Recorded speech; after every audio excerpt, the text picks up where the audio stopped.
Eh, oh, mes paroles valent. Salut à tous, j'espère que vous allez bien. Le Tierman pour vous servir. Les Guzney m'appellent le tiers, les Fimbi 500, mais les deux sont corrects anyway. Sarcel représente, Sect Abdoulaye évidemment. Bienvenue sur We Hustle, c'est toujours ton émission qui rassemble les motifs. Au fil des émissions, nous recevrons différentes personnalités qui viendront s'asseoir à ma table, nous parler de leurs échecs, mais surtout de leurs réussites. Alors Hugo, take a seat, non? Détermination, discipline, travail. I ain't got no more talk. PDG, let's get it! We hustle, baby.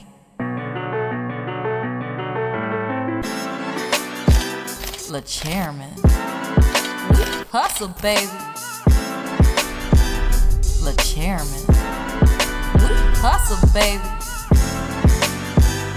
Le chairman. De retour sur We Hustle et aujourd'hui, je suis vraiment fier, honoré de recevoir un acteur légendaire, entrepreneur, sportif, mais surtout homme de cœur.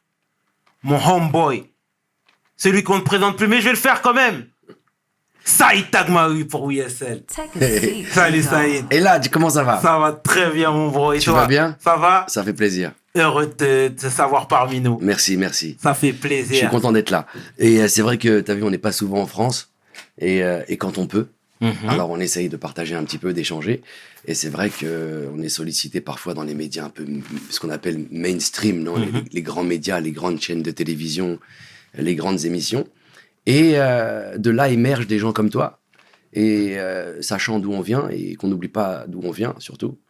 Et voilà, si on peut donner un peu de force à des gens qui essaient de faire des choses intelligentes, avec respect, avec une vision, et qui s'appliquent, et qui, avec bienveillance surtout, le mot c'est ça que je cherchais. Surtout.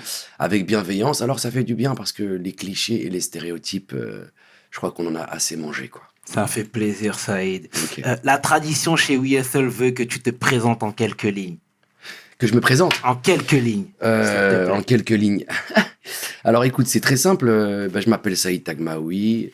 Je suis né à Aulnay-sous-Bois, dans la cité des 3000. Il y a bien longtemps de cela déjà. Je vais pas vous dire mon âge, ça va nous faire vieillir. Il y a Mais, Wikipédia maintenant. voilà, il y a Wikipédia, je vous laisse aller chercher.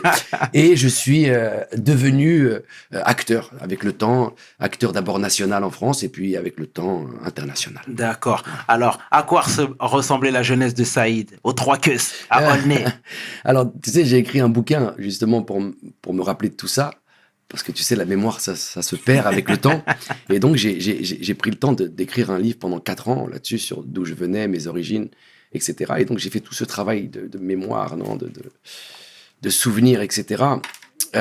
Et comment c'était pour moi quand j'étais jeune? Eh ben, écoute, comme tous les mecs de quartier, hein, famille immigrée, venue d'Afrique du Nord, en l'occurrence le Maroc, pauvre, prolétaire, sans particulière éducation, etc. Tu vois, ils venaient de la campagne.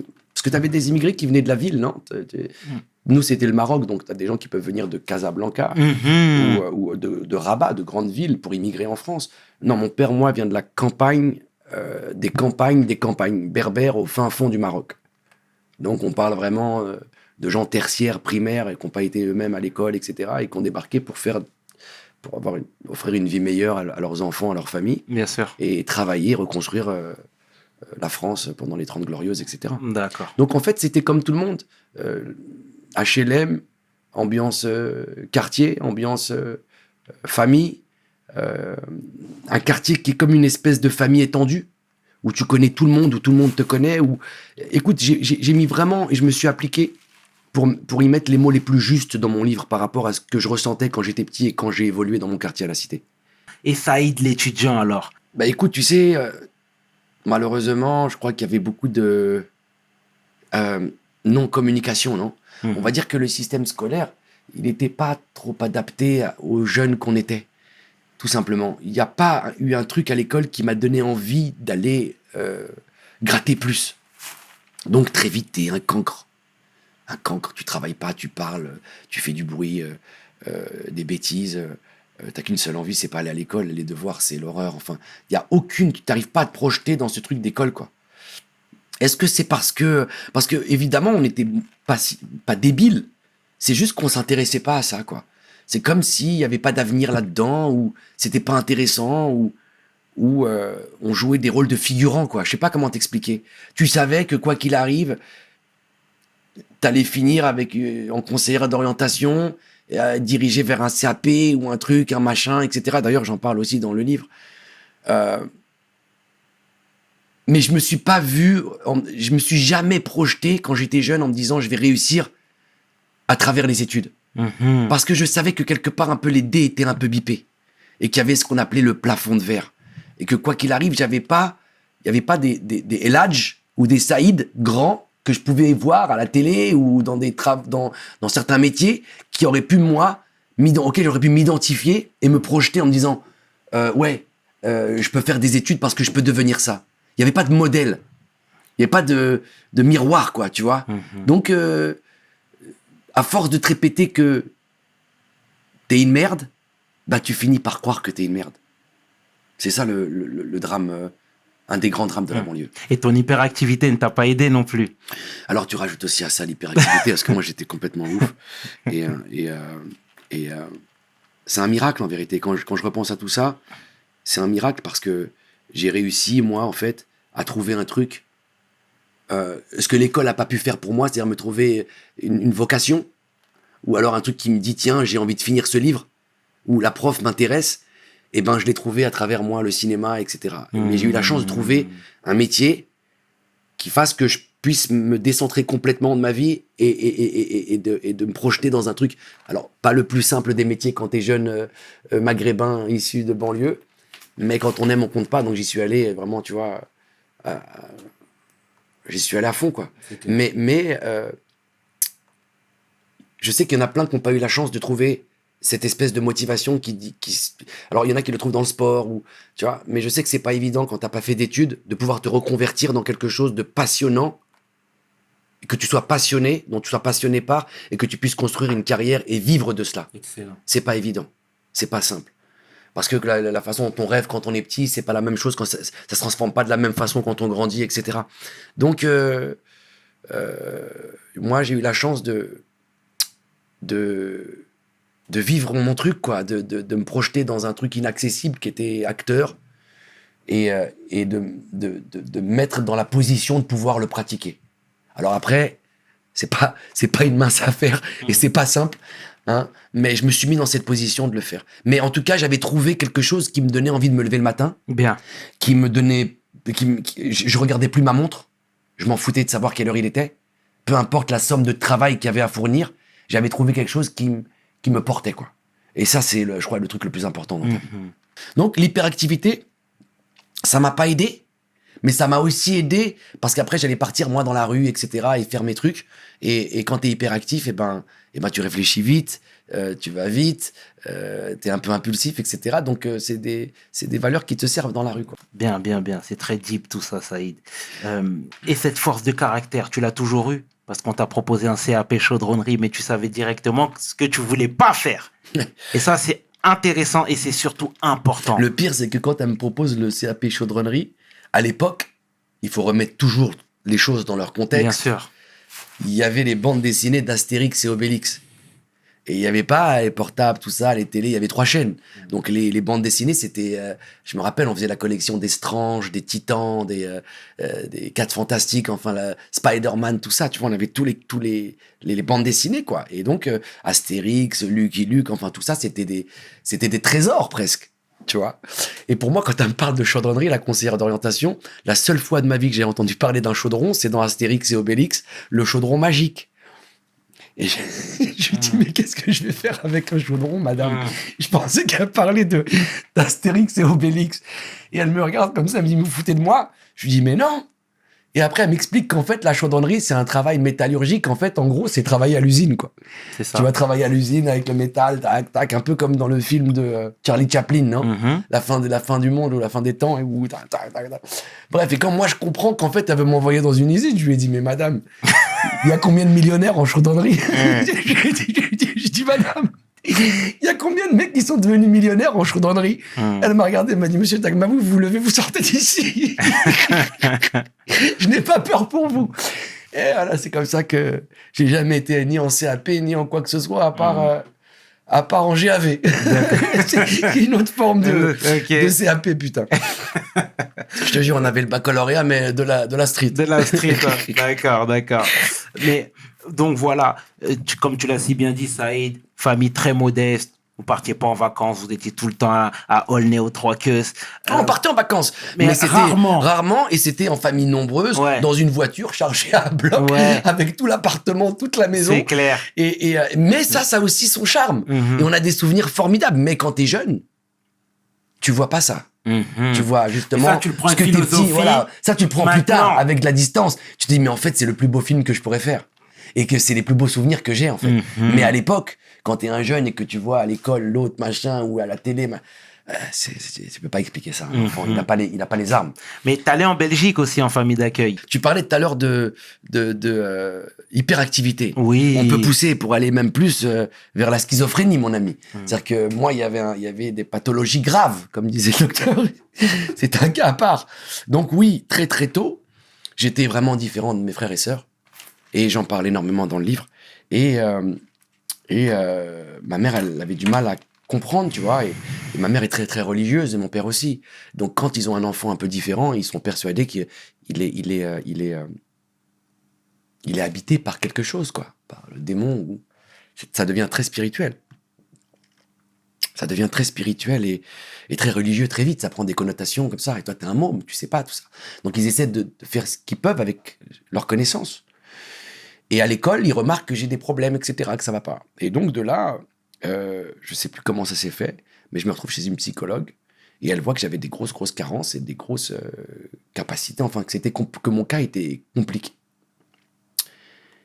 Et je vais aller la voir pendant près de 14 ans, tous les mercredis. C'est un bon morceau de ma vie, tu vois. Et ça a été un rendez-vous comme ça, une fois par semaine, chez cette dame que je regardais comme moi. C'était un moment d'évasion par rapport à ma réalité, de la cité, tout ça. Et c'était une dame polie qui m'écoutait, qui me parlait, qui essayait de me comprendre, qui m'envoyait des dessins. Alors, je raconte, bon, il y a plein de trucs, tu vois. Mais ouais, j'ai eu ce rapport avec une psychologue pendant assez longtemps, dans mon adolescence. Et c'est arrivé au moment où ma mère, parce que justement je vais pas très très bien, elle me dit peut-être qu'on va pas l'emmener avec nous au Maroc, etc. Et il trouve à l'époque, dans le quartier, ça se faisait, des familles d'accueil pour aller passer tes vacances d'été. Et donc moi je me retrouve à pas aller au Maroc les premières années. Et ça a arrangé tout le monde et c'était bien comme ça. Et je me retrouvais dans une famille en Belgique pendant les deux ou les 3 mois de vacances d'été à l'époque. Vacances scolaires. Et là, c'était une nouvelle famille, une nouvelle vie. Alors, c'était des gens qui avaient une belle maison et qui tu vois, les gens qui adoptent. J'ai toujours été fasciné par ça, moi. Des gens qui ont ce cœur et cette âme incroyable, qui sont capables d'avoir des enfants eux-mêmes, mais qui sont tellement conscients de l'humanité, qui vont adopter 2-3 petits-enfants du Cambodge, d'Afrique. C'est fascinant, ça. Ça, c'est un truc de fou. Et donc, cette famille, voilà, nous accueille, elle m'accueille, et je deviens un peu leur 4e enfant, parce qu'ils ont 3 enfants. Mais ils ont tout. Tout ce que j'ai pas, en tout cas. Tu vois, à l'époque, ça voulait dire quelque chose. Une belle maison, une belle voiture, des vélos, des jouets, en fait, tout, quoi. Et pendant 3 mois, je vis comme un petit jouabourg incroyable, avec des modes très européens, etc. Et je mange tout ce que je veux, je fais ce que je veux. Enfin, c'était incroyable, quoi. C'était comme dans les films. Tu sais, quand t'es petit, tu vois des films ou des publicités. Et ben, c'était un peu comme dans les films, tu vois. Et après, tu rentres à la cité et tu retrouves la réalité, alors que t'es une petite Kaira, etc. Et donc, t'as cette petite parenthèse enchantée. Et voilà, c'est comme ça aussi que je me suis construit. Et ça, je pense que ça a dû avoir un impact énorme dans ma vie, sur qui je suis devenu aujourd'hui. Je pense qu'il y a un truc ils ont insufflé quelque chose qui allait se transformer comme une graine, non, qui allait pousser avec le temps et qui allait faire que j'allais pouvoir peut-être comprendre des trucs que certaines personnes avec qui j'ai grandi n'arrivent pas à comprendre. Alors qu'on n'avait pas été à l'école et que j'ai pas été à l'école et que, etc. Un grand bonjour à la famille Van der Noot. Van der Noot, ouais, incroyable. Ouais. Spécial dédicace à toute la famille. Pour rester toujours dans la thématique de la jeunesse, etc., il y avait un fléau dans les années 80. 90, c'était la drogue dans les quartiers. Moi, tous mes anciens me disaient l'âge à l'époque, t'as pas connu ce temps-là, mais c'était une époque où on voyait l'héroïne un peu partout. Dis-moi Nous, tout. quand on avait 12, 11, 12, 13, 14, c'était les années, fin des années 70, début 80. D'accord? Ou alors, tu vois, 80, milieu 80. 84, 5, 6, 7. Il y a eu les hippies qui étaient arrivés, tu vois. Et les hippies, ils ont amené avec eux ce mouvement de love, peace and love et drogue. On s'en fout de la vie, on vit nos futurs, il n'y a pas de demain, et vivons l'instant et jouissons de tout. Voilà le concept, en gros, des hippies. Mais dans ce concept-là, ils ramènent avec eux la drogue, puisqu'ils expérimentent tous les trucs, tu sais, donc il y a plusieurs formes de drogue. T'as la drogue des riches, la drogue des pauvres, machin, etc. Et à cette période-là, les jeunes, nos grands frères, qui sont la plupart nés au bled, ou alors, pour certains, nés en France, tu vois, mais c'est vraiment les premières générations nées en France, ils ont aucune conscience de ce que c'est la drogue. C'est nouveau, c'est-à-dire qu'ils connaissent pas les effets secondaires. Il y a vraiment ce qu'on appelle une espèce de naïveté absolue sur le truc. D'accord? Très vite, ça arrive dans les quartiers, et vu le mal-être, parce que les ratonnades, la désintégration, la misère sociale, le prolétariat, etc., la non-intégration, le racisme, enfin, toutes ces choses qui étaient concentrées dans nos quartiers, eh ben, ça donnait des gens désespérés, quoi. Et la seule façon pour eux, j'ai envie de dire, d'anesthésier leur mal, c'est qu'ils ont rencontré la drogue. Ils ont rencontré l'héroïne. L'héroïne qui allait être ravageuse comme t'as pas idée, et qui allait faire des dégâts incroyables. Tu comprends ça après. Mais au début, tu vois que ces gens sont ravagés par cette drogue et qu'ils ne savent pas les séquelles. Ils savent pas les effets secondaires de tout cela. Donc ils y vont tous à fond parce que c'est une des drogues les plus incroyables du monde et que apparemment c'est comme une éponge, non? C'est-à-dire que tu prends ça et c'est fini, quoi. Tu oublies tous tes problèmes. Et c'est pour ça que on a très longtemps associé la drogue à la délinquance, non? À des gens sales, mauvais, méchants. Alors que les 3/4 des drogués, mon pote, c'est des gens qui sont malades. C'est des gens qui vont pas bien. C'est des gens qui ont des carences affectives. C'est des gens qui n'ont pas été aimés, ou qui ont été frappés, ou violés, ou je sais pas quoi, mais en tout cas, il y a un problème. Il y a un tel problème avec soi-même que t'arrives pas à rester avec toi. Que t'as pas assez d'amour pour t'aimer toi. Alors, je suis pas un spécialiste, je dis ce que j'ai compris, moi, des expériences que j'ai vécues et de ce que j'ai vu, moi. Donc, les 3/4 de ces gens-là, c'est des gens qui sont bouleversés, bouleversants. Tu vois, qui sont malades, en fait, qu'on devrait aider. Et comme il n'y a pas de communication, et comme la drogue, ça coûte de l'argent, donc ça te met très vite dans un état où tu dois aller chercher de l'argent tous les jours, et donc très vite dans la délinquance, non? Puisque à un moment donné, il n'y a plus d'oseille, non? Et puis la drogue, elle est plus forte que tout, donc très vite, tu te retrouves à faire n'importe quoi pour avoir ta drogue. Et donc ça t'amène dans les bassesses et les choses les pires qu'un être humain puisse faire. Alors, le commun des mortels, on est là, on regarde, on dit « Ah, il a volé ça !» Mais en fait, on n'analyse pas la raison de pourquoi. Il n'a pas volé le truc, il a acheté sa dose, en vérité. Pour son pansement, pour oublier qu'il est sur la terre, parce qu'en fait, il se tue à petit feu. C'est des gens qui n'ont pas le courage, peut-être, de se tuer, parce que c'est un suicide à petit feu. Il n'y a pas d'avenir là-dedans. C'est tentant. Parce que tu as vu, c'est une espèce de parenthèse, à un moment donné, tu es là, boum, il y a une parenthèse, et c'est mortel. C'est très tentant. Surtout qu'il n'y a personne de parfait. Il n'y a personne de super fort. Tu vois, on est tous faits de failles, Eladj. Écoute bien ce que je vais te dire. Alors que moi, j'ai grandi dans un truc dur et on n'a pas le droit de se plaindre. Mais t'es malade, mais vas-y, viens, on y va, mais t'es fou, ça c'est pour les poètes. Mais on est tous des poètes en vérité. C'est qu'une histoire de temps et d'âge et d'expérience. Mais on est fait de failles. Et je te jure que pendant longtemps, moi aussi, je voyais ces gens comme un truc ou alors négatif, etc. Mes frères, moi-même, le premier demain, j'ai fait des conneries, j'en ferai encore, et j'apprends à me rectifier, et j'apprends à pardonner, et j'apprends à écouter, et surtout, et quand je vois quelqu'un faire un truc hyper tordu, tu vois, au lieu de lui jeter la balle tout de suite, je me dis, mais c'est quoi la racine de son problème?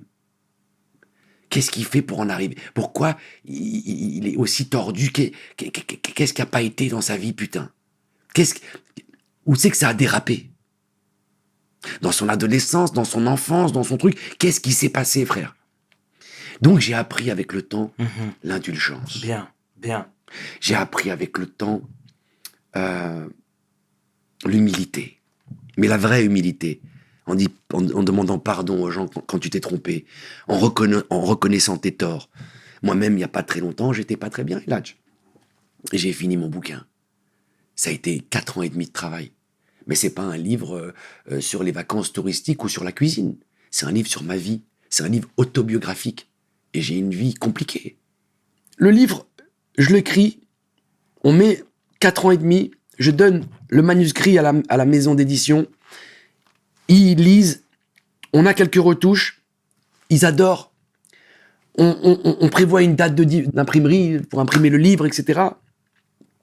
Et on se retrouve maintenant, ça y est, les corrections, les dernières corrections, les épreuves, les trucs, les machins. Et puis après, tu leur redonnes tout. Et puis maintenant, c'est fini. Le bébé, il est plus à toi, il est à eux. Ils vont le mettre, ils vont l'éditer.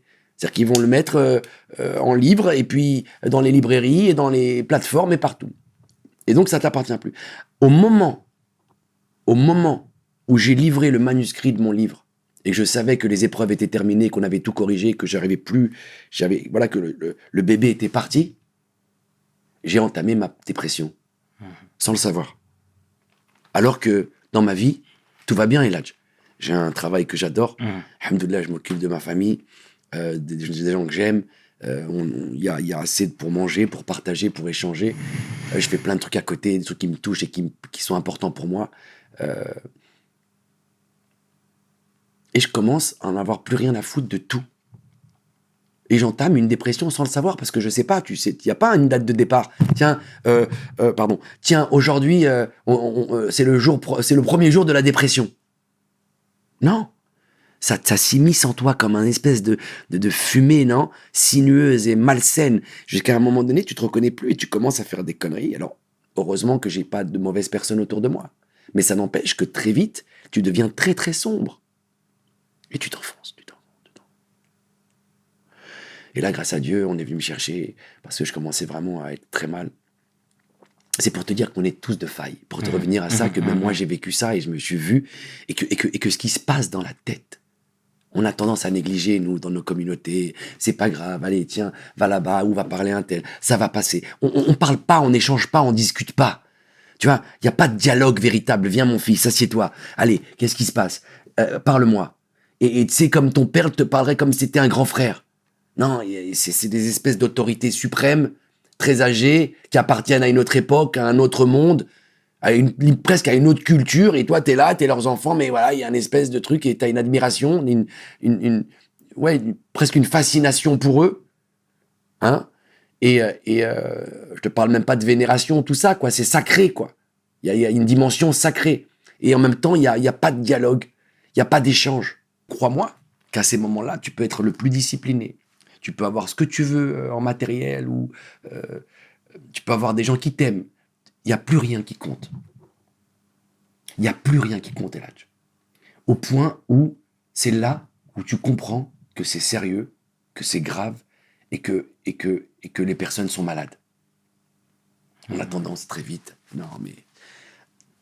Non, c'est pas un drogué, c'est un peu plus compliqué que ça. La drogue, c'est la conséquence de cela. Alors après, il y a des drogués qui sont des drogués purs et durs. Mais la majorité, ça vient d'une faille terrible. Et c'est la conséquence de tout cela. Donc il faut les regarder avec beaucoup de compassion. Et ouais, j'ai évolué, moi, quand j'étais plus jeune, dans ma cité, c'était la mode. Et donc c'était les quartiers nord de Paris. Donc un sujet compliqué, large, qui a été un drame pour nos communautés. Et je dis bien un drame parce qu'on a perdu beaucoup, beaucoup de temps. Et on a tous perdu un grand frère ou une grande sœur à travers cette tragédie qui a été la drogue en banlieue pendant très très longtemps. Et c'est pas fini, hein. C'est pas fini, hein. Ça revient à la mode, etc. Mais disons que on a connu, nous, la période la plus noire, la plus tragique. Et comment la famille faisait face à cette difficulté, justement? Bah, Toi déjà, qui étais beaucoup plus jeune que Mohamed, paix à son âme, Ouais. même toi, ça a dû t'impacter. Mais bien sûr, parce que d'abord, notre grand frère, c'est un peu comme nos héros. Quand on est plus jeune, on voit Exact. notre grand frère comme, tu vois, c'est un truc de ouf. Et tu le vois pas, parce que tu le sais pas au début. C'est longtemps après qu'on a compris. Il n'y avait pas des séquelles, des... Oui, non, au début, ils sont, tu vois, ils font leur truc, je crois que c'était les prémices, etc. Et puis ils sont assez malins pour s'en sortir, etc. C'est comme je te disais tout à l'heure, elle finira toujours par gagner. C'est qu'une histoire de temps. C'est qu'une histoire de temps. Donc, comment la famille, elle deal avec ce qu'elle peut. D'abord, elle prend conscience de ce que c'est. Le temps qu'elle se rende compte de ce que ça veut dire et de ce qui se passe. Et quand elle comprend qu'il y a un truc d'addiction, parce qu'il faut expliquer ça aussi, on connaissait pas ce que ça voulait dire, ça. Clair. Vraiment, t'arrêtes, vas-y, lève-toi, va faire un footing, qu'est-ce qui t'arrive, passe à autre chose. T'es sale, va te laver. Tu vois, non, là, c'est un peu plus compliqué, quoi. Et le manque est d'une violence incroyable, qu'il y a que ceux qui l'ont vécu qui peuvent en parler, parce que sinon, c'est des sentiments et des émotions qu'on peut pas comprendre, nous, le commun des mortels, j'ai envie de dire. Et donc, ils font avec les moyens du bord. En l'occurrence, moi, dans mon cas, ma mère, elle a eu ce coup de génie incroyable. Et pour ça, je trouve que c'est vraiment, tu vois, l'amour d'une mère pour son fils, il n'y a rien de plus fort au monde, quoi. Il n'y a rien de plus beau, de plus lumineux, de plus noble, de plus pur.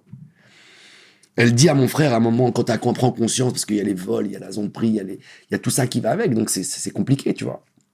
Et il y a nous qui sommes petits, qui voyons tout ça. Elle comprend que le truc est plus fort que tout. Donc elle décide, elle propose à mon grand frère d'aller en vacances au Maroc. Et elle lui dit, viens, on part et tout, et j'ai les billets d'avion, tout ça, elle lui invente une histoire, bref. En tout cas, elle arrive à le convaincre, et il monte avec elle dans l'avion, etc. Donc, et quand elle arrive là-bas, donc elle va chez c'est notre grand-père, non, mon grand-père, son père à elle, qui habite vraiment au bled Schleuch, là-bas, où il y a vraiment... la piste, il n'y a pas de route, l'eau à l'époque, c'est avec le puits, c'est le fin fond du monde, quoi. T'es vraiment au Deblay du Deblay, quoi. Pour aller, c'est à Chameau, c'est le Moyen-Âge, pour de vrai. Et le premier soir où ils arrivent, donc il fallait y aller sur une piste, je sais pas sur combien de kilomètres, etc., quitter la route. Bref, ils arrivent dans ce village, et le soir, ils se posent, pendant que mon frère dort, ma mère se glisse dans sa chambre, prend son passeport, et rentre en France. Et elle l'a laissé là-bas, confronté à la réalité. Elle lui a dit, si c'est pas ça, bah ça sera ça. Et du coup, lui, à la dure, du jour au lendemain, il a dû se sevrer. Il pouvait plus rentrer sans passeport. Et il a été confronté à la réalité, et c'est comme ça qu'il a réussi à s'en sortir. Même si après, il a fait des rechutes. Et des rechutes. Mais pas des trucs graves, mais pour te dire à quel point la puissance du truc. Tu vas passer par des étapes incroyables, impressionnantes. Mais c'est le propre à l'être humain, ça. Tu te brûles une fois, il va falloir que tu te brûles 5 fois pour dire, j'arrête. C'est terrible. Hein, tu recommences tout le temps les mêmes conneries. Il faut que tu les recommences, je sais pas. Alors, c'est en fonction des personnalités, mais une bonne dizaine, quinzaine de fois pour comprendre que, en général. Et donc, voilà. Et puis, l'environnement. On est encore dans la tête à cette époque-là. Donc, il faut, tu sais, en général, quand tu arrêtes ce genre de choses, il faut changer aussi d'environnement. Enfin, c'est tout un truc. C'est super clair. Compliqué. En un mot, je le souhaite à personne. S'il y en a qui le font pour s'amuser, arrête tout de suite. Ça t'amènera nulle part et tu vas rien faire à part perdre ton temps et ta santé et ta famille. Et aussi tes dents. Si tu le fais parce que tu vas mal, commence à en parler. Parce que la majorité, comme je te disais, c'est des gens qui vont pas bien. C'est des gens qui sont malades. Faut pas être dans le jugement, il faut essayer de les aider et essayer de trouver des solutions et parce que c'est possible, tu peux t'en sortir aujourd'hui. Il y a quand même plein de gens qui s'en sont sortis, il y a les moyens, il y a même plein de produits qu'ils n'avaient pas à l'époque aujourd'hui, etc. Donc quelqu'un qui veut vraiment s'en sortir, après ça dépend la faille que tu as, ça dépend la taille de ta cicatrice. Il y en a, ils s'en sortiront jamais parce que ils vont faire tous les efforts parce qu'ils ont assez d'humanité en eux pour s'en sortir. Mais à la moindre faille, au moindre problème, au moindre orage, ça va repartir. C'est clair. Et ça, tu fais 3, 4, 5, 6 fois. C'est tellement violent qu'au bout d'un moment, tu te dis, ben voilà, t'es une merde et tu vas jamais t'en sortir. Et un matin, tu te mets une balle ou tu te suicides ou tu une overdose ou je sais pas quoi. Enfin, ça finit jamais très bien. Et comment, avec toute cette bienveillance, que ta mère a, t'as pu être en clash avec elle pendant un moment, avec ton père également?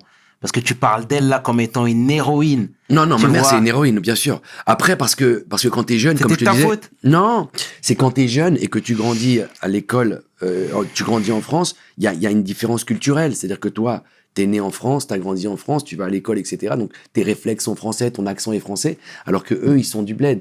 Donc, il y a une espèce de différence, une autre culture, une autre sensibilité. Et comme je te disais tout à l'heure, on n'a pas d'oseille. Donc, toi, quand t'es jeune, tu veux une paire de baskets ou tu veux un truc que tu vois à la télé, mais en plus, c'était minime. C'est pas comme aujourd'hui où les mecs ont des tablettes, des trucs. Enfin, à l'époque, une paire de baskets, ça voulait dire quelque chose. Aujourd'hui, tout le monde a une paire de baskets. À l'époque, un survêtement, ça voulait dire quelque chose, etc. Donc, t'avais envie de ressembler aux gens à l'école.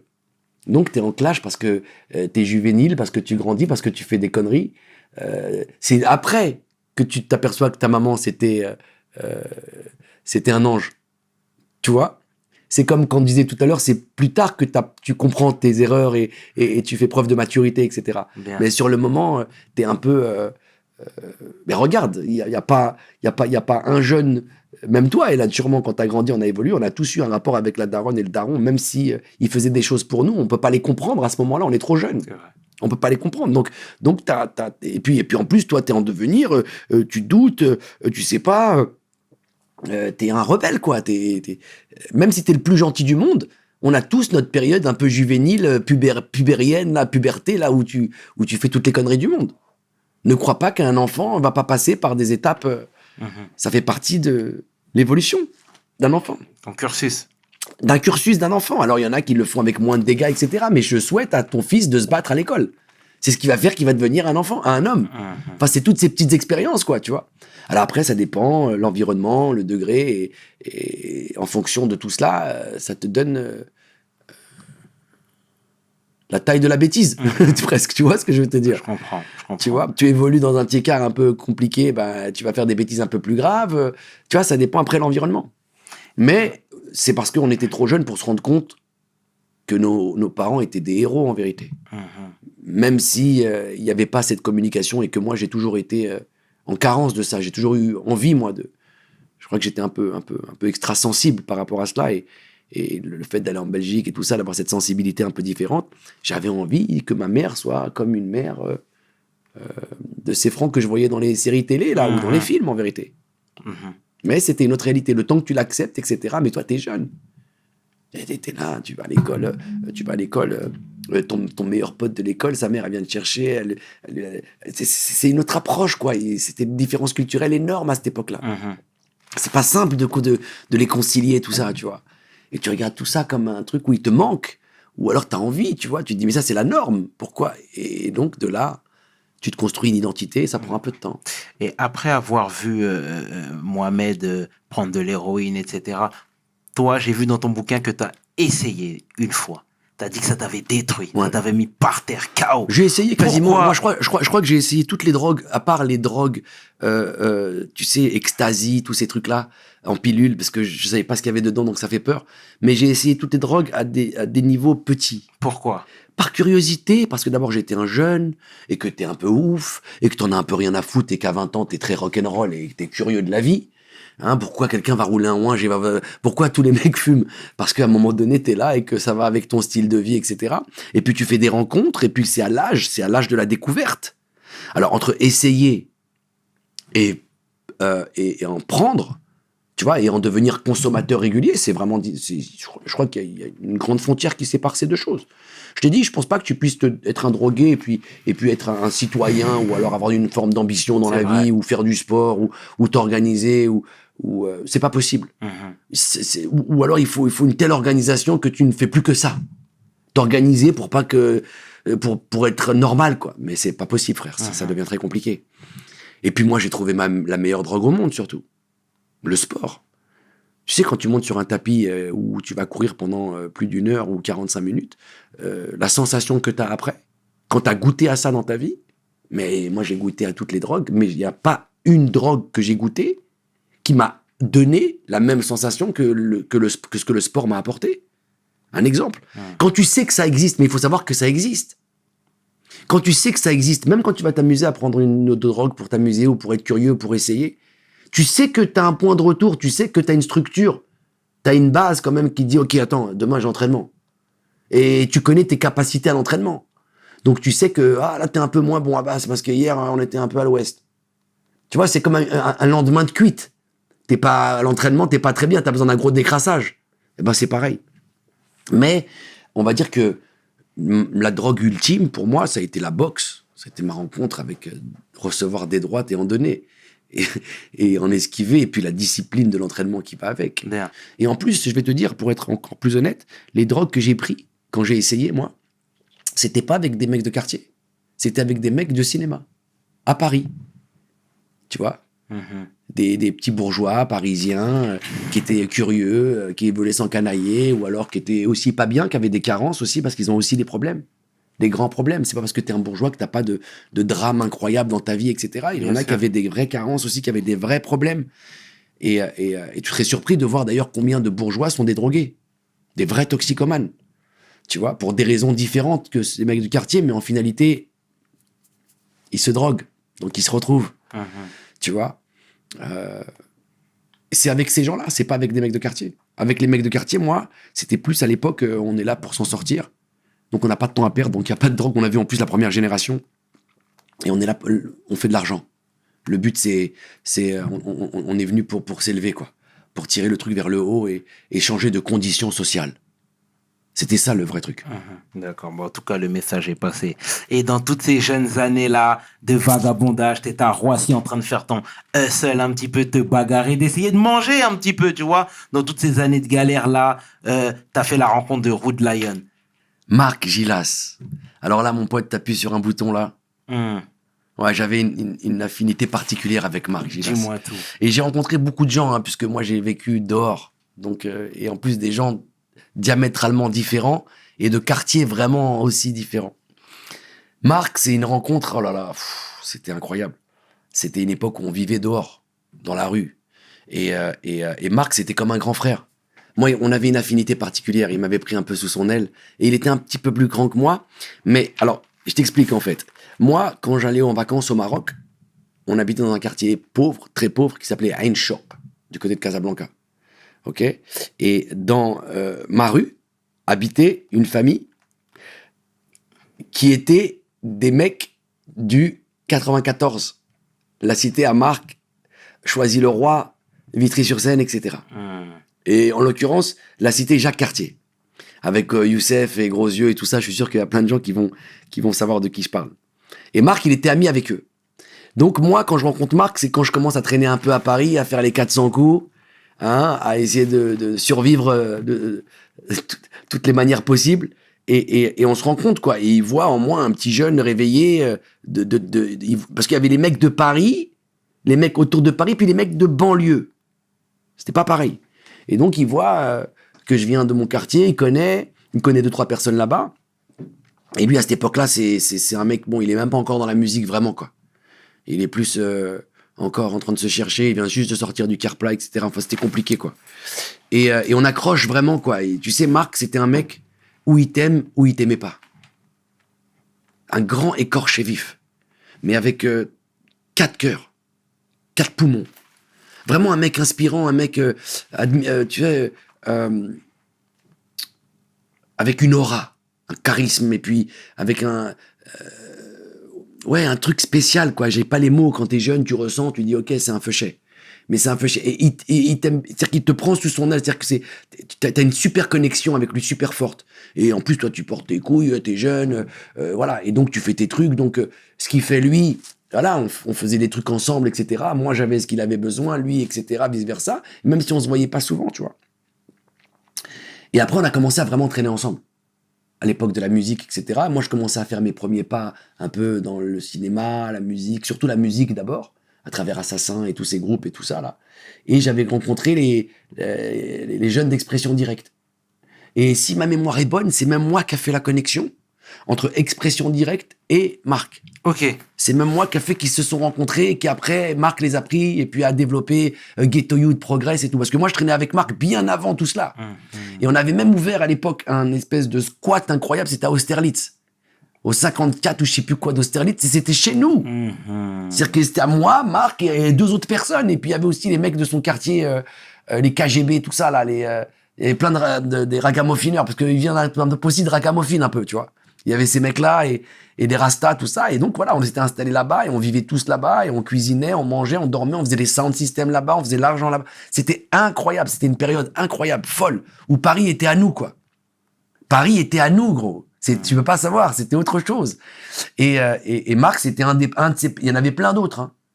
Mais Marc, c'était un de ces personnages lumineux, non, vraiment un lion, non, qui sort de la jungle mais très dur je l'ai vu faire des trucs durs.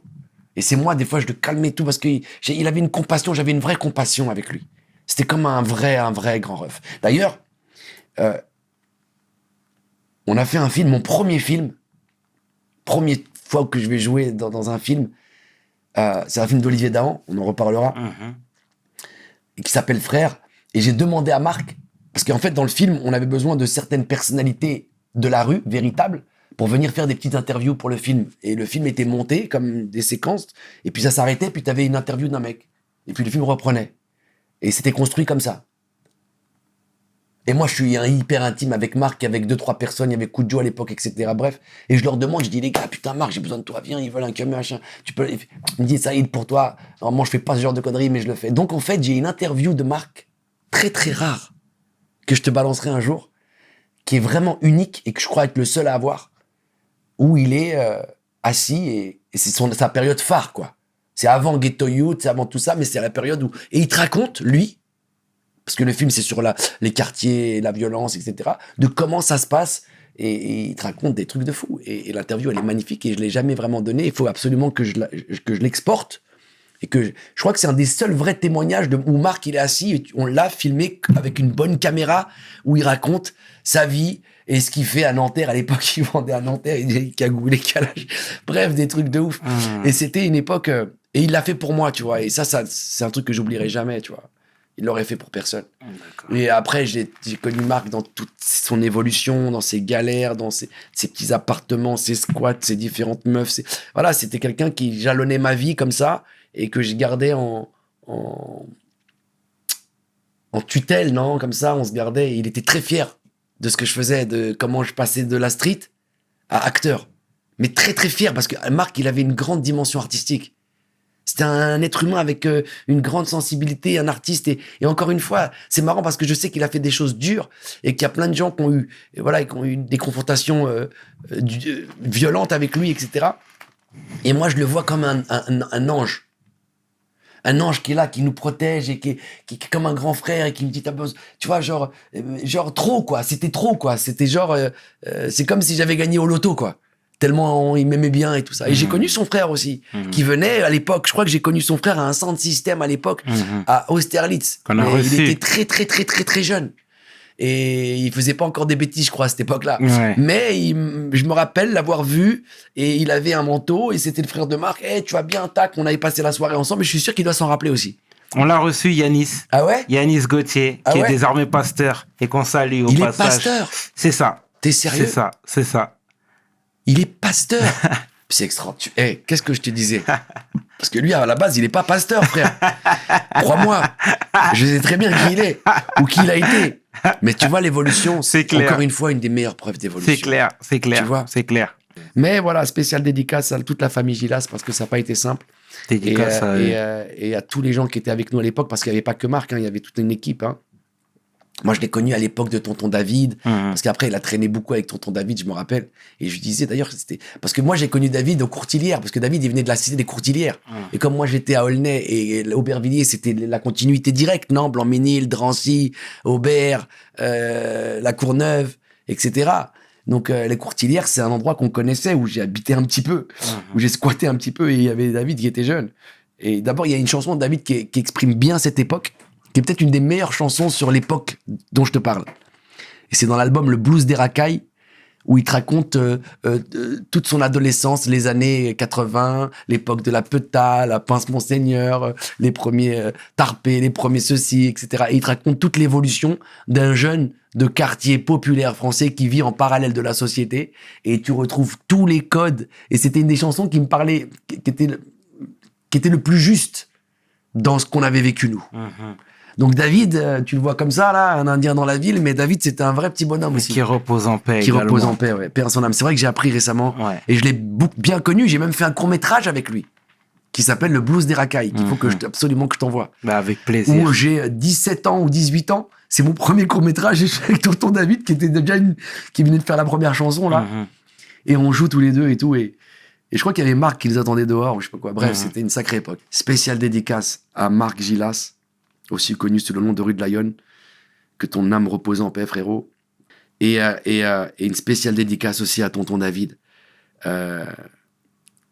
qui était un vrai mec, et après qui a fait son truc de musique, et respect à lui, quoi. Qui repose en paix, qui repose en paix. Amiin. Dans toute cette période-là, et c'est ce qui m'interpelle moi chez toi, c'est ton grind, ton hustle. Ça veut dire, t'as un pied à Aulnay dans le 93, de l'autre côté, t'es sur Paris. T'aimes bien les graffitis, tu fais la rencontre de Rockin' Squat. D'accord? Et en fait, finalement, c'est que tu vas chercher ce que tu as aujourd'hui. Et c'est ça qui est intéressant. Est-ce que tu peux nous parler déjà de cette époque-là où tu gravites autour de Rockin' Squat, autour de toute cette équipe-là? Alors, c'était aussi fait ou meurs, à mon époque. Tu fais ou tu meurs. Donc, il fallait bouger son cul. L'aboutissement ultime pour nous, à cette époque-là, c'est sortir du quartier pour monter sur Paname. C'est là où ça se passe, et c'est là où tu vas faire des rencontres, etc. Et c'est là où... Et c'est un voyage, déjà, à l'époque. Quand tu montes sur Paris, c'est genre, comme vous, à Sarcelles, de monter sur Paris, c'était un voyage. D'ailleurs, dans le train, je rencontrais souvent Kenzie, Passy, Stomy, tout ça, j'ai rencontré souvent. On se connaissait tous très, très, très bien. Bouboule, tout ça. Spécial dédicace à tous ces gens-là, qui étaient incroyables. Qui n'étaient pas très, très loin de chez nous, mais un peu éloignés, un peu différents, mais il y avait quelques connexions. Et puis, il y a certaines écoles qui nous rapprochaient, tu vois. Il y avait un mec qui était dans la même école. Enfin, il y avait toujours un lien qui faisait que, comme je te disais tout à l'heure, c'est do or die, et c'est fait ou meurt. Donc, tu dois aller. Et puis, il faut remettre aussi des choses dans le contexte. C'était la fin du rock'n'roll et le début du hip-hop. Vraiment le début du hip-hop, tu vois. Nous, en 1980, 81, 82, c'était, tu vois, ça commençait à arriver, le graffiti, tout ça. Et il y avait très peu de mecs de cité, de quartier, qui ont adhéré à cette culture hip-hop. Et moi, il se trouve que j'ai adhéré à la culture hip-hop dès le début, alors que j'étais un vrai mec de cité, avec les codes de cité. Bien. Tu vois, que ce soit Trois Quarts, machin, Tobago, Lloyds à l'époque, etc. Quoi, c'était l'Archouma à l'époque? Non, ce qui était l'Archouma, c'est de s'habiller large. C'était de s'habiller en Zoulou, ce qu'on appelait les Zoulous. T'arrivais, tu te changeais dans le train, mec, pour rentrer dans la cité, gros. Tu rentres pas dans la cité comme ça. Tu sais que tous les anciens là-bas, ils sont pas d'accord. C'est nouveau, ce truc. C'est quoi ce truc de Zoulou, là? Alors que nous, c'était plus la funk, la soul, et pour quelques, j'ai envie de dire, excentriques, le reggae. Mais tu touches pas à la soul, à la funk, à James, à Otis Redding, à tous ces trucs incroyables, tu vois. C'était ça, les cassettes, les musiques et la culture. Avec la culture de la tape et tout ça, tout ce qui allait avec, tu vois. Mais le hip-hop, il arrive et il rentre pas d'un coup comme ça. Il y a pas tout le monde qui adhère.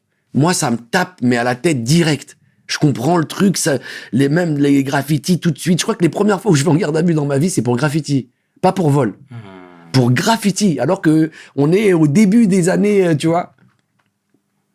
Mais je suis loin de Paris où ça se passe.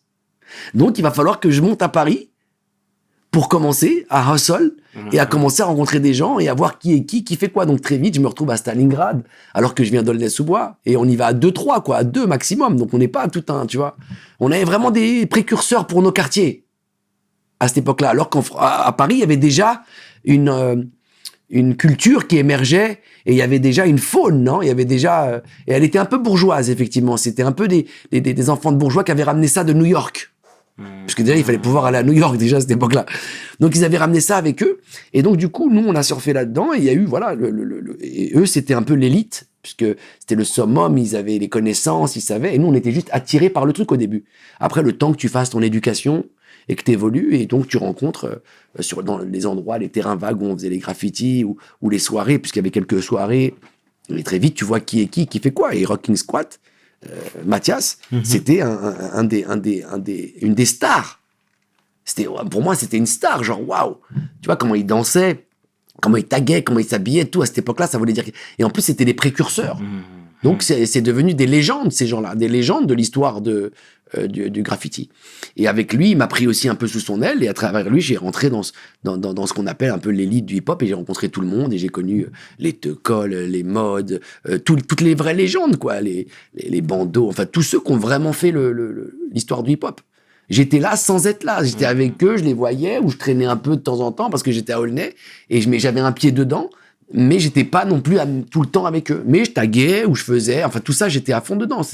J'étais un b-boy, quoi. D'accord. J'étais un b-boy, et puis après, tout ce qui est petit en toi fait que grandir avec le temps. Et puis ça, après, on prenait même plus le soin de se changer dans les RER. On arrivait à la cité. Et puis après, c'est la cité qui a commencé à... Et puis après, il y a eu le rap de banlieue. C'est-à-dire des mecs de quartier, mais qui rappent. Et puis tout doucement, le 113, c'est le meilleur exemple. Le 113 Clan, tu vois, c'est le meilleur exemple de rap de ces mecs de banlieue qui rappent. Et puis de là, il y a eu le pont avec... T'as oublié le ministère amer aussi. Ouais, mais Ministère Hammer, c'était déjà b-boy. C'était déjà avec les codes américains, West Coast. Que ce soit dans leur musique ou dans leurs vêtements. Il y avait déjà ce truc quand même... alors que 113, c'est vraiment un des premiers groupes de rap français, de cité française. Avec les mots, on cherche pas à faire les quinries, les tubes, c'est Tonton du Bled, c'est la culture du truc. Mais j'aurais Il mis y a quand un même Mokobé, il y a AP, il y a, comment il s'appelle, Rimka. Donc c'est des gens qu'on connaît. Même on a tous des AP dans notre cité. On a tous des Mokobé et des Rimka dans notre cité. Donc il y a, voilà. Et après, il y a eu plein de groupes comme ça, bien sûr. Mais on va dire que c'est un des premiers qui a eu un succès, et qui a utilisé les vrais thèmes plus américains, mais de la culture française. Le bled, les vacances, la Zomé, la cité, les histoires qui nous concernent. Non, mais c'est clair. Mais si je peux me C'est ma permettre de vision, te hein, je suis reprendre- pas, Oui, non, mais je suis c'est pas clair. un grand spécialiste, Non, mais non, c'est non. ce que moi j'en retiens, Mais quoi. c'est clair, mais si tu veux, ministère, c'était les précurseurs pour moi dans Ouais. ce rap de cité. Mais là, non, avec Marco. Ministère, c'est les précurseurs, mais ils ont quand même un truc Black Power déjà, Ouais. très conscient, à travers Kenzie, parce que c'est Ouais. Kenzie un peu la tête pensante de tout ça à cette époque-là. Et moi, je me rappelle de Kenzie. Kenzie, je le voyais comme un espèce de jeune étudiant, professeur, alors de cité, de quartier, mais hyper, genre, pour moi, il a fait des études, ce mec. Moi, j'ai pas fait d'études. Tu vois, c'est genre Ouais. plus instinctif, tu vois. Et lui, il a une structure. Nous, c'est un peu la jungle, quoi. On attrape ça, on avance et on découvre la culture hip-hop au fur et à mesure. Non, lui, il arrivait quand même d'un truc précis, avec un background pensé, réfléchi. Il y avait un vrai truc de Malcolm X, non, de Martin Luther King, de Black Panther, quoi. Et tout le ministère, ou Sect Abdoulaye, ou Sectora, etc., c'est quand même, la racine, ça reste quand même Black Power. Oh, Black is beautiful. Black is beautiful. I agree. Et donc, pour revenir à Rockin' Squad, donc c'est lui qui t'a connecté avec Vincent. Alors, non, il me connecte avec Mathieu Kassovitz. Parce que Mathieu Kassovitz, il travaille avec eux sur un court-métrage ou je sais pas quoi. Mais ça s'est pas fait comme ça. J'ai d'abord traîné des années avec Tesquois et tout ça. Et avant même que Mathieu rentre dans la scène. Mais Vince, il traînait avec vous déjà. Ouais, il était là de temps en temps, il venait. Mais c'était pas autant. Vince, c'était pas un b-boy. C'était plus un mec qui faisait du théâtre. C'était le frère de Mathias. Donc je le voyais de temps en temps. Mais on traînait pas vraiment encore ensemble. Parce que j'avais pas d'affinité avec lui, tout simplement, à cette époque-là. C'était un mec qui faisait l'école du cirque. Ou l'école des claquettes, tu vois, des trucs comme ça, tu vois. Donc, bon, il avait envie de devenir un acteur. Et son père, c'était un grand acteur. Donc, pour moi, Mais Squat, on allait taguer ensemble, on traînait dans la rue, c'était mon sauce, quoi. J'ai fait partie d'Assassin. J'étais un des membres, à un moment donné, d'Assassin, où j'ai fait la tournée avec eux. Les coller les affiches avec eux, les studios, enfin tout, quoi. C'était mes amis, on était 24 heures sur 24 ensemble. Et après, de là, sur un court-métrage que Mathieu a réalisé, ils avaient demandé la musique à Assassin. Et c'est Squad qui a fait la musique. Et c'est comme ça, moi, en traînant avec Squad, que je rencontre Mathieu. Et il n'y a pas de projet de film, il n'y a rien encore à ce moment-là. Et puis c'est au fur et à mesure qu'on avance, qu'on traîne un peu tous ensemble, que les choses vont émerger. Et puis chacun apporte sa pierre à l'édifice. Et puis de là, on fait des films, et puis des albums, et puis tout ça, quoi. Tu traînais aussi tout le temps sur les plateaux. T'avais faim. Non, en fait, attends, quand j'ai commencé à traîner à Paris, j'ai eu la chance de rencontrer, je sais même plus à travers qui, un monsieur qui s'appelle Georges Hanouna, que je porte encore dans mon cœur. Et j'ai promis d'aller le voir parce que maintenant, il est un peu fatigué, tu vois. Il a un certain âge et il est en Normandie. Ok. Il est parti de Paris et il vit en Normandie et il vit là-bas en retraite. Et j'ai promis d'aller le voir cette année, de prendre le temps, de monter dans une voiture, d'aller en Normandie. Donc j'ai pris contact avec lui, on se parle, et je devais aller récemment, mais il m'est arrivé des galères avec ma famille, tout ça, j'ai pas pu y aller. Et là, je vais tout faire pour y aller. Et donc Georges Hanouna, à l'époque, il est producteur de clips. Où les clips, ça se fait avec des téléphones ou des appareils photo. Il faut des grosses caméras. Enfin, c'est un métier incroyable, tu vois. Ça coûte très cher. C'est de la pellicule. C'est comme reproduire un mini tournage pendant 4 jours ou 3 jours. Et je sais pas par quel... il faudrait que je demande à Georges, mais j'ai plus de souvenirs. Bref, très vite, encore avec ma verve et mon enthousiasme légendaire, je lui fais comprendre que j'adorerais travailler, faire quelque chose avec lui. Parce que quand j'avais été sur un plateau avec lui, j'avais été fasciné, le temps, il s'arrêtait pas, quoi. C'est-à-dire que, encore une fois, je regardais plus ma montre. J'étais bien. Je pouvais rester là toute la nuit, 3 jours, 4 jours, je m'en foutais, quoi. Tu sais, quand tu fais quelque chose où tu regardes plus ta montre, c'est qu'il se passe quelque chose. Et j'avais plus envie de rentrer chez moi. C'était magique. Et de là, je lui dis, est-ce que tu crois que je pourrais travailler de temps en temps? Et lui, il me prend comme petit assistant, tu vois. Donc, je commence à venir à la prod, travailler sur les clips. Alors, ils ont des projets, tac. Alors, ils vont faire un clip de Johnny ou de Pierre Bachelet ou de je sais plus qui, machin. Et donc, moi, ce que je fais, c'est que je dois aller... je fais l'assistant. Donc, je réserve les places de parking pour les voitures, la veille ou 2 jours avant.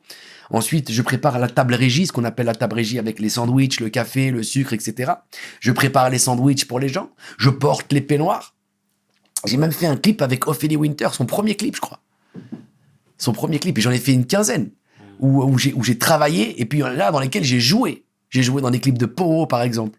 Et c'est de là que je vais commencer à rencontrer les gens du cinéma. Avant même La Haine. Ça, c'est avant La Haine. Je suis déjà en train de traîner, je suis un b-boy, etc. Mais déjà, je commence à travailler à Paris avec Georges, etc.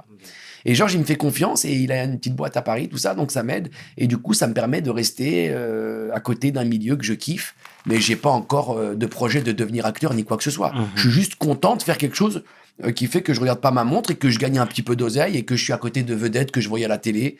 Tu vois Johnny, tu vois machin, etc. Ils sont là pendant 2 jours, t'es là, tu vois. Ça m'a tout doucement fait atterrir, tu vois, là-dedans. Bien. Et de là, j'ai commencé à rencontrer des metteurs en scène de clips qui allaient devenir des metteurs en scène de films. Et tu te construis, tu sais, quand je te dis, tu te construis avec des passifs, avec des histoires, etc. Et ben, c'est exactement ça. Tu te construis avec certaines rancœurs, pas qu'avec des bons souvenirs. Et ces rancœurs-là, à un moment donné, il faut les percer. Ce livre, il sert à ça. D'où le chapitre dans mon livre sur Olivier Dahan et sur l'incroyable trahison que j'ai vécue à travers avec lui. Et qui m'a ramené à ma condition de jeune rebeu qui essayait de faire du cinéma en France. Et t'as égratigné aussi un petit peu Florent Siri. Ouais. Ouais, voilà. Pareil, même équipe à l'époque. Et puis Florent un peu différent, parce que Florent, lui, c'est autre chose, on va dire. Olivier, c'est de la trahison pure et dure. Olivier, il me tourne le dos, parce qu'à un moment donné, alors qu'on est les meilleurs amis du monde, et qu'on a tout fait ensemble, et que lui, il va être cinéaste et moi acteur, et qu'on va être... On doit évoluer ensemble. C'est le destin qui l'a décidé. Il va se rendre compte que je suis arabe. Et que pour ses films, c'est pas super. Donc là, je prends la droite, la plus frontale, pointe du menton, c'est KO direct, quoi. Mais il faut lire le chapitre, parce que j'ai pris le temps vraiment d'expliquer tout cela, avec mes mots. Et c'est peut-être un des chapitres les plus bouleversants du livre. Florent, c'est différent. Florent, c'est des histoires de timing et d'ego. À l'époque où moi je démarre, je me rends très vite compte qu'en France, ça va être difficile. Parce que je suis maghrébin et que je connais pas grand monde, j'ai pas la carte du cinéma et que malgré les quelques films que j'ai faits, ça va être compliqué. Il n'y a pas de mecs qui me ressemblent physiquement qui ont fait des grandes carrières. Je me dis, tiens. Et puis en plus, t'as vu, je suis de banlieue, etc. Je connais pas grand monde, ça va pas être simple. Et donc, très vite, inconsciemment, je commence à ouvrir mon travail sur l'international. Parce que je comprends la dimension universelle dans l'art. Et je me dis, il faut placer tout ça à un niveau universel. Et surtout pas à un niveau national.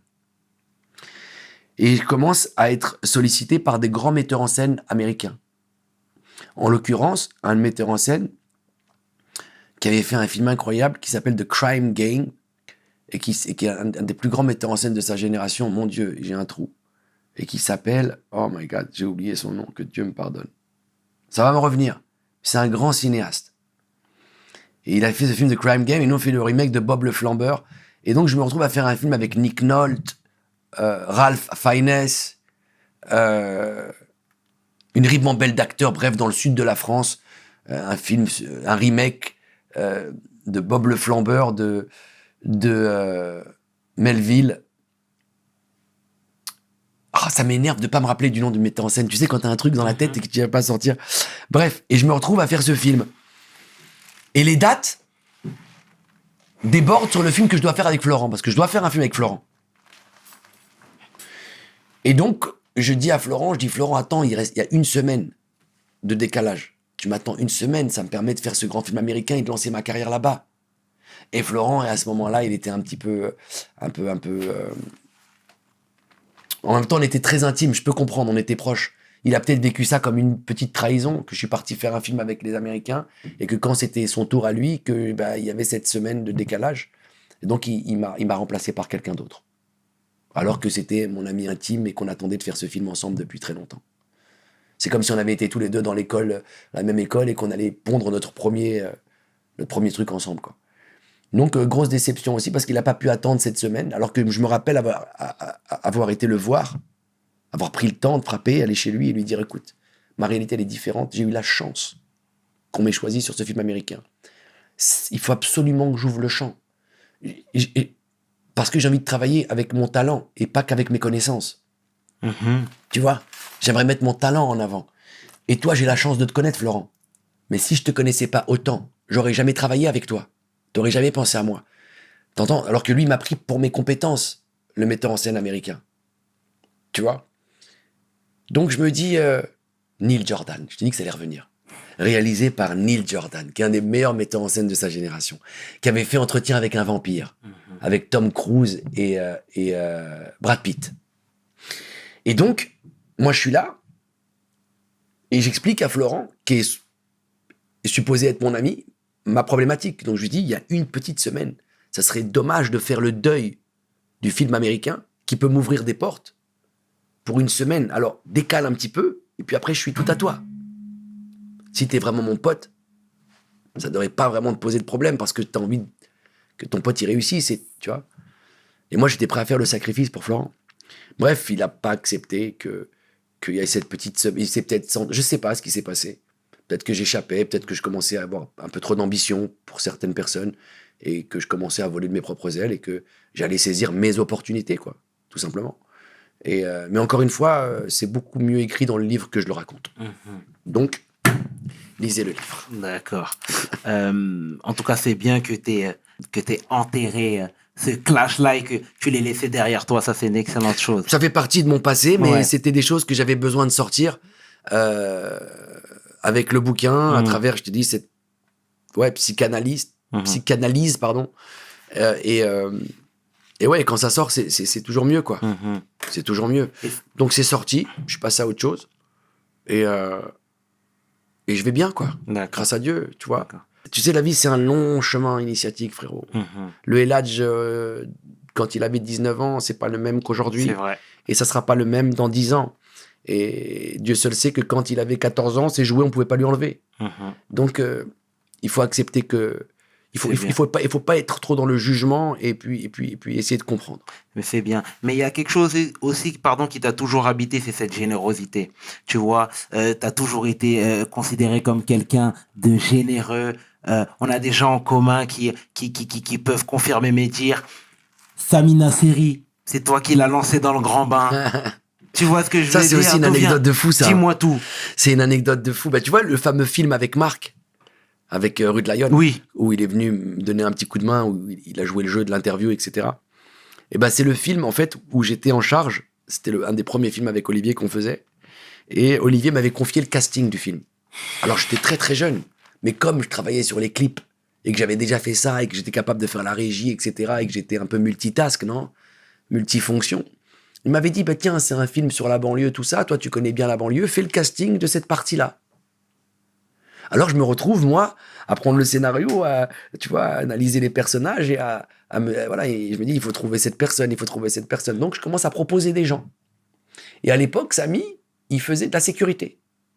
C'est un mec qui faisait de la sécu. Et je l'ai connu à travers un copain qui s'appelait Martial, mec qui traînait dans la rue aussi, bref. Et Samy, il traînait aussi, mais c'était un mec de Paris, tout ça. Et je le rencontre et machin. Et voilà, ça se passe bien avec lui. Et il démarre, ou il essaye, ou il a envie, ou je sais plus comment ça se passe. Bref, en tout cas, je crois que c'est son premier rôle. Et je le présente à Olivier. Et Olivier l'aime pas, pour l'anecdote. Il trouve qu'il est un peu wild, un peu trop vivant, tout ça, tu vois. Et il a pas de bon feeling avec lui. Faut dire qu'à Samy, à cette époque-là, c'était Samy, c'était un personnage. Et il a pas le bon feeling avec lui, et il le veut pas dans le film. Il me dit, Saïd, sincèrement, il est pas mal et tout, mais ça me plaît pas, trouve-moi-en un autre. Et moi, qui lâche pas l'affaire, et qui impose Samy, et qui dit à Olivier, mais non, t'as pas compris, il faut, tu verras, machin, bidule, et qui prend les patins de Samy comme un ouf, et qui le défend, et je l'impose littéralement, et Olivier le reconnaît. Comme Olivier reconnaît, tu sais, parce que j'ai appelé Olivier avant de publier le livre. Ok. Tous les gens qui sont dans le livre, je les ai appelés avant, et je leur ai envoyé leur chapitre.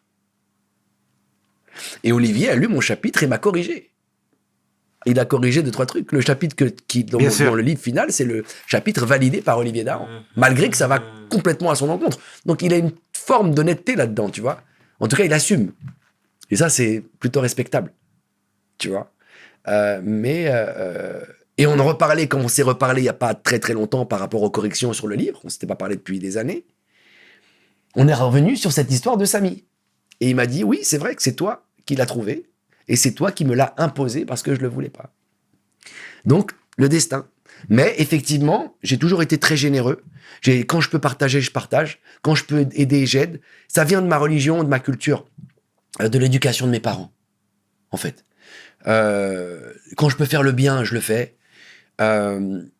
Mais voilà, c'est pas pareil pour tout le monde, effectivement. Et quand je te parle... Et Samy, effectivement, après, il a explosé, lui, avec Taxi et tous ces trucs-là, et je le voyais dans Paris, etc. Il savait qui j'étais, que c'était pas facile, etc. Il a jamais renvoyé la balle. Mais il était parti dans un tourbillon, le pauvre. Je le plains pas et je lui en veux pas plus que ça. Je veux juste qu'il a jamais renvoyé la balle, il aurait pu le faire 15 fois. Mais je crois que tout ça, ça l'a dépassé. On parlait tout à l'heure de drogue, de tourbillon, de folie. C'est pas tout le monde, ce métier. Il faut les épaules, mon pote. Ouais. C'est pas pour tout le monde, tu vois. Il faut un grand équilibre. Je te dis, le fait de vivre dans un déséquilibre permanent, si t'as pas des bases très très solides, frère, t'es mort. Si t'as pas une normalité... Et comment tu voulais qu'il te renvoie la balle? Bah, tu peux renvoyer la balle de plein de façons. Il a fait plein de films où il avait des rôles principaux, où il y a plein de façons de renvoyer la balle. À travers du travail, à travers ne serait-ce qu'un message, enfin... Non, il était parti dans son truc, le pauvre. D'accord. Et bon, après, voilà, la vie a fait que, et le destin a fait que, les choses ont fait que moi, t'as vu, j'ai pas lâché l'affaire de mon côté sur l'international, et qu'aujourd'hui, on est dans des positions un peu différentes, tu vois. Mais si je peux aider, j'aide. Bien. Et j'aiderai encore. Comme je t'ai dit, moi, j'ai toujours été plus jeune, même plus jeune, content pour les autres. Tu viens de la galère, tu viens de la zermie, et là, tu commences à faire de la musique, tu cartonnes. Putain, mais je suis content, man. T'étais là avec nous, assis là, c'est de la bombe.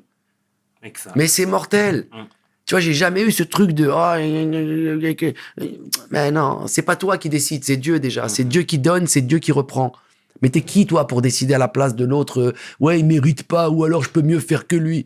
Mais va faire alors. Arrête de parler, ou alors accepte, et puis embrasse la force, et puis essaie de surfer la vague. Bien. Tu vois? Donc, j'ai toujours eu cette attitude-là, et j'espère pouvoir la garder. J'aurais aimé qu'on l'ait à mon encontre plus souvent. Mais bon, voilà, c'est pas le fait de tomber sur 2 mauvaises expériences ou 3 mauvaises expériences qui va faire que je vais changer la donne. Et on rend pas le mal par le mal.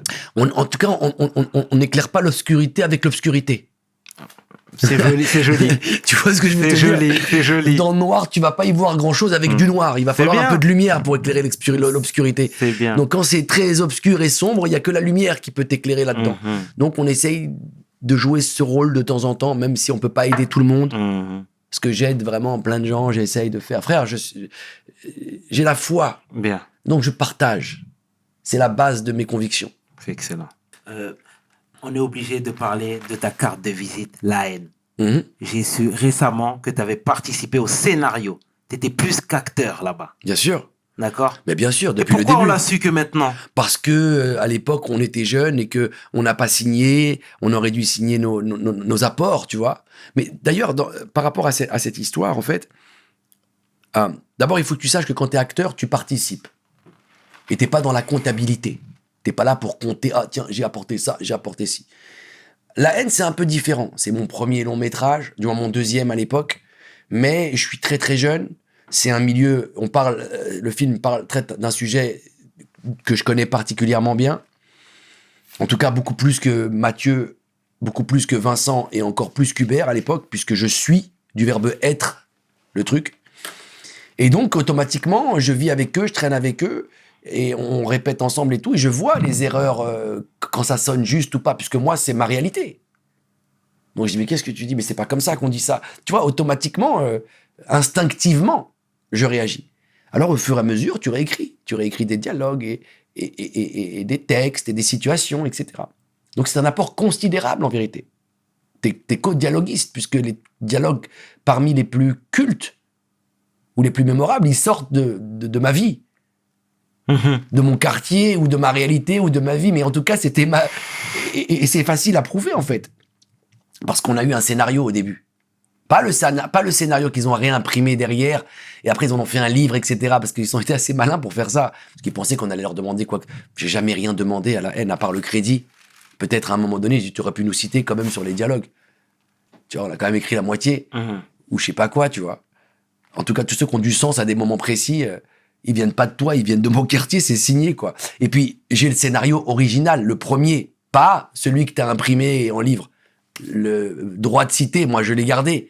Donc si tu veux voir la différence entre le scénario et le film final, tu peux voir l'apport qu'on lui a amené. Puisque normalement tout devrait être écrit dans le scénario. Donc quand je revois le film et que je relis le scénario, la première version que j'ai, je peux te dire exactement ce que j'ai pu apporter à cette époque-là. Et encore une fois, pas de comptabilité. J'ai pas demandé un euro. On avait juste peut-être d'être un peu crédité parce que voilà, ça a eu un phénomène et tu t'es dit ça peut m'aider moi aussi à écrire d'autres choses. Mais c'est tout. Mais non, l'autre à l'époque, il avait envie de faire sa salade, il nous a utilisé un petit peu, il a fait son truc et j'ai jamais revu Vincent ni Mathieu, à part Hubert, avec qui j'ai une grande affinité et on est assez proches, tout ça. Il devient quoi, Hubert? Ben, il survit, il galère, il travaille, c'est pas simple, quoi, c'est pas simple. Donc c'est fini la vie d'acteur? Non, je pense qu'il continue, mais c'est pas simple d'être acteur de couleur en France. Il n'y a pas des milliards de rôles et il y a beaucoup d'acteurs. Donc le choix est difficile. Je pense que il y a pas. De toute façon, à la base, c'est un métier compliqué. Que tu sois de couleur ou pas, que tu sois noir, blanc, jaune, vert, bleu, le métier d'acteur est un métier compliqué. Beaucoup d'appelés, très peu d'élus. Alors en plus, quand il y a très peu de rôles pour les blacks, par exemple, et qu'il y a 20 personnes pour le même rôle, eh ben, il y a une place, quoi. Et donc, il faut attendre le prochain train, tu vois. Et donc, je pense que c'est aussi ça. Il n'y a pas énormément de quantité.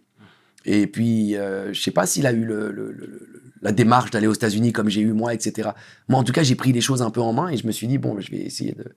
Ça aurait été la même pour moi. Moi, le cinéma français, à un moment donné, ça fonctionnait pas. Moi, je sais pas pourquoi. J'aurais rien fait. Je sais pas. Mais c'est là où je me suis dit, bon, attends, il n'y a pas que le cinéma français, viens, on avance. Mais il va falloir travailler un peu plus. Parce que là, maintenant, il faut apprendre une langue. Il faut quitter sa famille. Il faut aller habiter à l'autre bout de la planète, dans une autre culture, etc., etc. Là, ça devient... Tu peux plus faire semblant, quoi. Donc, ça te rapproche à ton destin et ça t'oblige à devenir ce que tu dois devenir. D'accord. Tout simplement. Donc, La haine, une aventure, moi, un souvenir plutôt positif, mais un film. C'est pour ça que j'en parle énormément. C'est un truc que je fais exprès, parce que j'ai fait plein de films. Et des films très importants. Aussi importants les uns que les autres. Et qui m'ont apporté des choses incroyables. Mais je fais exprès de ne sublimer que l'héritage de la haine pour leur rappeler que voilà, c'est ça, et c'est mon film aussi. Que tu le veuilles ou non, c'est aussi mon film, et je suis un des héros de ce film, et j'ai participé à l'écriture, à la création de ce truc, et tu vas pas m'enlever ma part. Tu peux m'enlever ta part si tu veux, toi, dans ton monde, dans ta vie, mais dans ma réalité à moi. Mais il n'y a personne qui t'enlève ta part. Et au public, non, je parle de Mathieu et de ces gens qui sont... Ils viennent de faire les 25 ans de la haine, frère. 25 ans anniversaire. C'était l'année dernière au Palais de Tokyo. Ils ont ni invité Hubert, ni moi. Je sais pas pour Vincent, on n'a pas de contact avec lui. Donc, toi,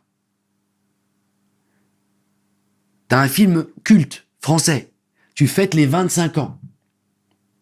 Mais tu veux tout garder pour toi, alors qu'on a... Ça serait honteux de te dire combien j'ai gagné sur ce film. Ils ont ressorti le film en 4K.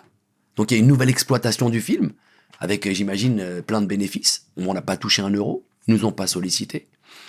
Et au moment donné où ils ont voulu faire ces 25 ans avec une collection, avec des t-shirts et nos têtes et tout ça, on leur a dit, mais qu'est-ce qui se passe, quoi?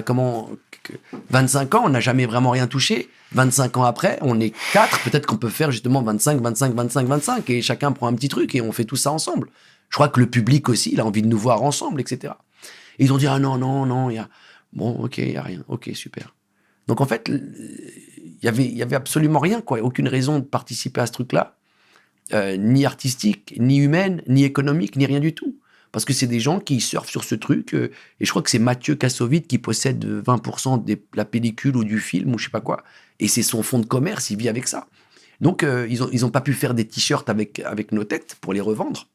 Parce qu'on n'a pas donné l'autorisation. Et là, ils auraient dû nous payer. Puisqu'on a notre droit à l'image, etc., etc. Moi, j'ai un avocat qui s'occupe de ça, mais c'était pas très bien intentionné, très maladroitement fait. Et ça, voilà, on a déjà la chance que le film soit cool, soit réussi et qui vieillisse bien. Ça m'a surtout fait chier pour Hubert, parce que c'est une période où je le voyais beaucoup, l'année dernière. Et c'était pas facile, la vie, elle est dure pour lui, tu vois. Donc j'essaye d'aider un petit peu moi. Et tu t'aperçois qu'ils vont faire des millions avec la sortie d'un film. Ils ont même fait une collection avec Reebok. Mais il est parti où tout cet argent? Pourquoi vous en donnez pas un peu à Hubert? Moi, j'en veux pas encore. Ça va, je te dis, moi, alhamdoulilah, ça va. Mais pourquoi c'est aussi dur? C'est quoi le concept? Alors que tu fais un film sur la banlieue, la misère, l'échange, le social. Justement, tu dénonces presque ça indirectement dans ton film. Bon, c'est une mascarade. Mais fier du film, content du film, de ce que ça m'a apporté dans ma vie. Et après, bon, je suis parti sur autre chose et j'ai appris d'autres langues et je fais des films maintenant internationaux, d'action, Wonder Woman, G.I. Joe, John Wick. Mais je prends un malin plaisir à parler de la haine tout le temps et à le remettre en avant. Même si ça m'apporte rien aujourd'hui, à part que c'est un film culte et que les gens aiment bien le revoir, etc. J'aime bien, et le public aussi. Pour eux, je suis la haine. Tu vois, on est du verbe être. Toi qui es quelqu'un de positif, etc., il n'y a pas possibilité de se rabibocher, tu vois, de rester sur une note positive, ou tu penses que c'est... Mais on a essayé, quand on leur a proposé, on leur a dit, ok, faites les 25 ans, vous avez disparu pendant 25 ans.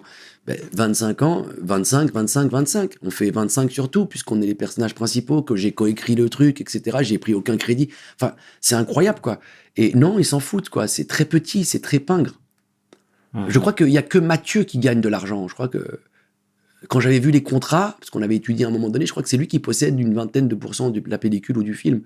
Et donc, c'est son fonds de commerce. Je t'ai dit, il a sorti cette collection Reebok, 100 mètres de photos, il a fait des t-shirts d'un body movie, d'un film de potes, avec des décors de films sans les personnages principaux. Je te dis, c'est comme si tu faisais un t-shirt sur Scarface sans Scarface. Pour te dire à quel point il voulait pas débourser un euro, ou alors il veut rien avoir avec nous. Genre, je sais pas, c'est un génie, ou je sais pas.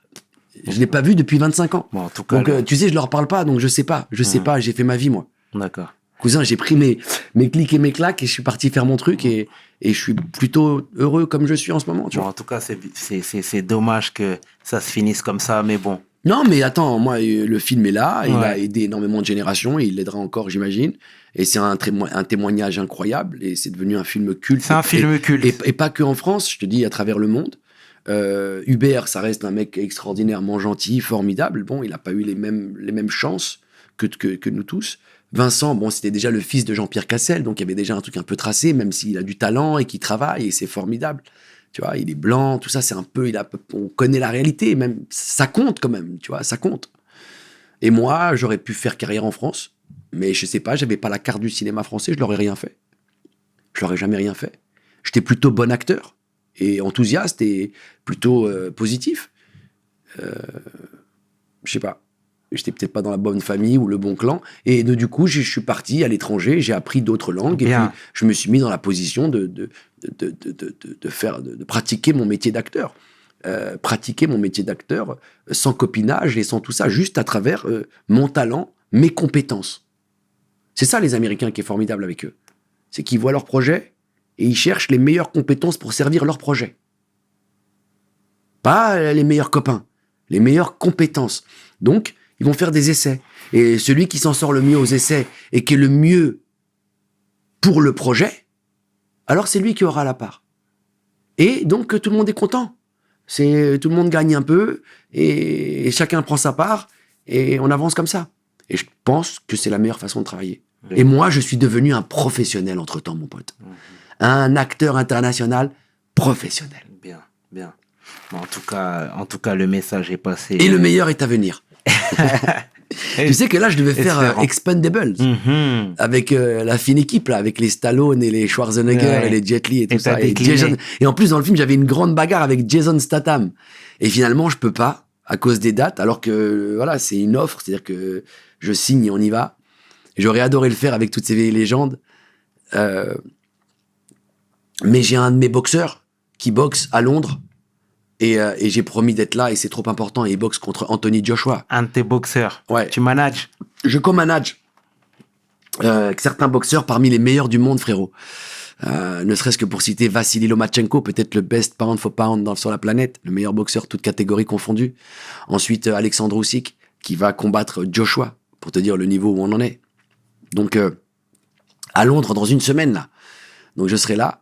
Et je suis tombé là-dedans aussi par hasard. C'est ma passion pour la boxe qui m'a amené là-dedans. J'ai mis de l'argent dans une boîte, à un moment donné, qui était un peu en galère. Et cette boîte est devenue un truc incroyable. Et puis, j'ai pu rebondir comme ça. Encore une fois, le destin. Et surtout, ma passion, parce que tu sais, je boxe énormément, je m'entraîne énormément. Et j'ai toujours été autour, j'en parle dans mon livre d'ailleurs aussi, le rapport que j'ai avec la boxe, le lien que j'ai avec les boxeurs.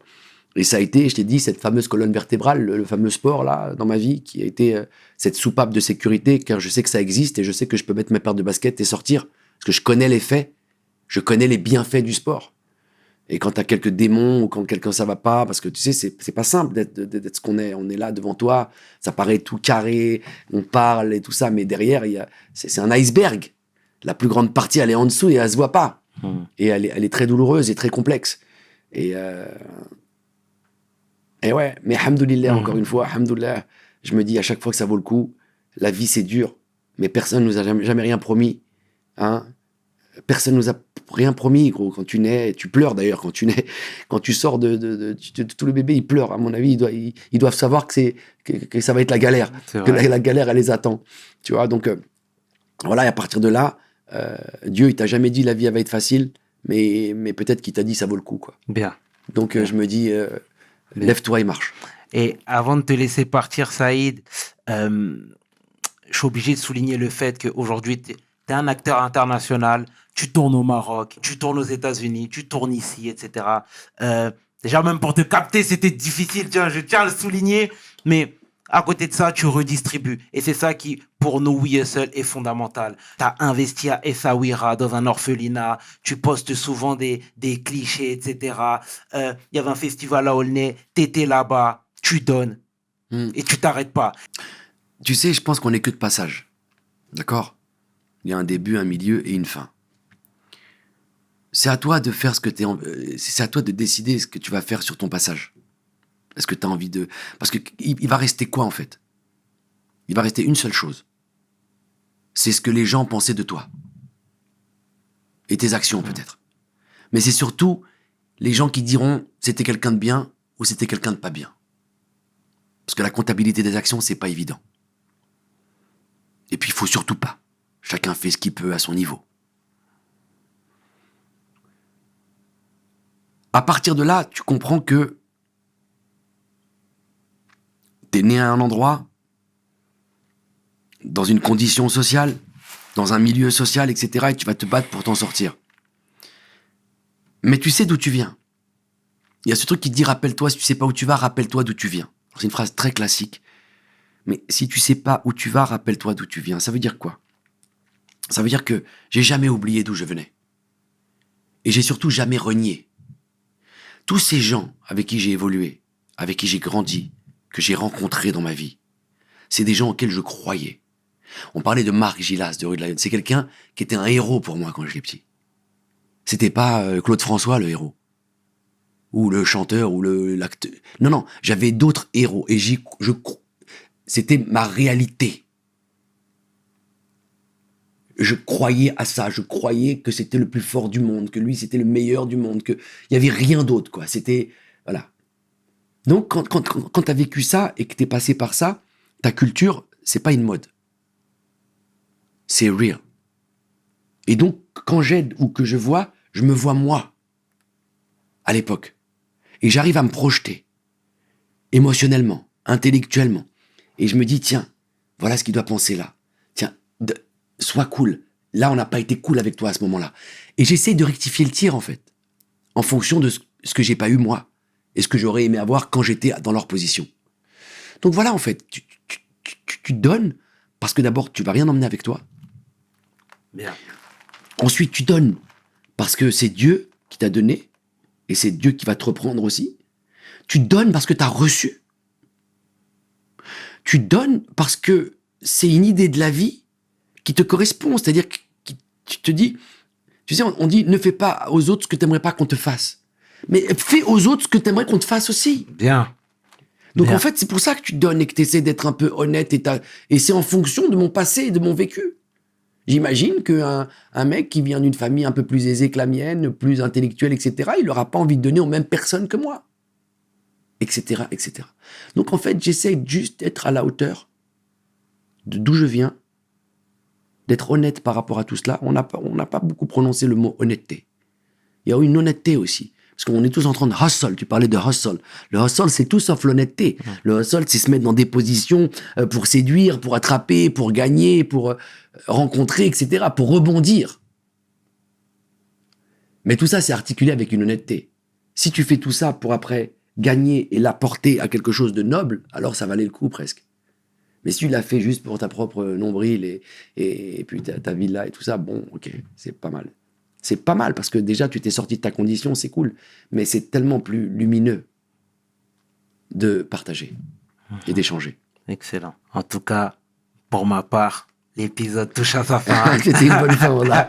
C'était une bonne fin. En tout cas, au nom de toute l'équipe de WeSL, Saïd, nous tenons à te remercier pour ta jovialité, pour ta bonne humeur. Hein, Merci. Pour ce partage, c'est important. Merci, c'est pas important. évident. C'est vrai qu'il faut prendre le temps de le faire. C'est pas simple. Mais aussi, merci à vous d'exister et de continuer parce que je vois qu'il y a plein de médias comme ça qui essayent d'émerger et qui essayent de faire leur trou. Et c'est maintenant que ça va se passer. C'est ceux qui vont se détacher maintenant et qui vont le faire le plus sérieusement possible. C'est qui clair. vont prendre la route C'est clair. et qui vont gagner. Donc, on le fait avec honnêteté, peu importe le level. On le fait avec sincérité, avec honnêteté, avec engagement. Et on le fait gratuitement. Aussi, puisque on est dans une époque où tout est payant. Tout est payant. Tu vois ? Et ça devrait en dire beaucoup plus sur la personne, en général. C'est vrai. Parce que, tu sais, c'est bien les mots, hein, mais les actes, c'est toujours mieux. C'est les actes qui définissent les actions des êtres humains sur ce monde. Hein. Ce qui s'appelle avoir l'action de sa parole, d'ailleurs, en bon français. Voilà ce que je pense, mon petit Elatch. Et là, je crois qu'il est l'heure. En tout cas, Il est l'heure. encore une fois, merci Saïd. C'était le chairman et 500. Tu peux inverser, les deux sont corrects avec l'homme que l'on nomme Saïd Tagmaoui pour WeSL. Mes paroles valent cher. Peace. We hustle, baby.